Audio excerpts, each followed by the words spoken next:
What's going on, guys? Alright, purpose of this video.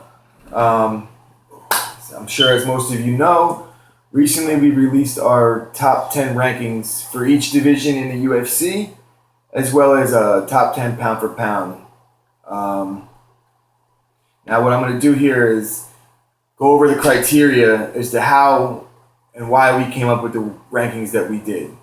We've been getting a lot of shit. At least I've been getting a little bit of shit as to why we have certain guys ranked high and some guys not on the list, some guys on the list that shouldn't be, etc., etc. Now, mainly, first things first is if you're under contract with the UFC and you're on that roster, you're eligible to be ranked by us. All right. So a suspension, you're getting ranked basically. Now, there was a main talking point was how come if you have Nick Diaz ranked, then you don't have George St. Pierre ranked? Well, George St. Pierre retired, so he gave up his belt, the whole 9 yards. He no longer fights for the UFC while he is under contract, and if he does decide to come back, it will be with the UFC. And I'll tell you what, if that day comes, George St. Pierre will also be ranked accordingly. His long layoff will have no bearing on where I rank him. Basically, what it comes down to is who will win in a fight. I don't see many welterweights beating Nick Diaz, if any, other than George St. Pierre. And which brings me to my next point is if you're a champion, you clearly have to be ranked top in your division.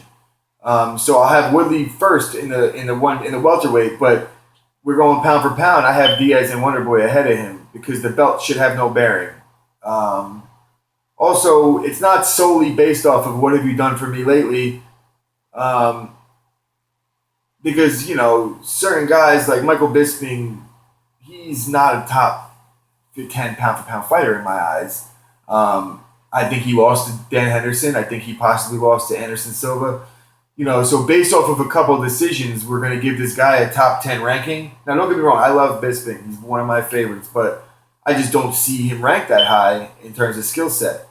So I don't know.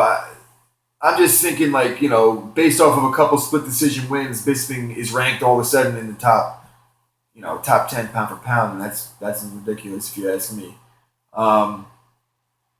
So pound for pound rankings the title has no bearing, but it does as far as the divisional rankings.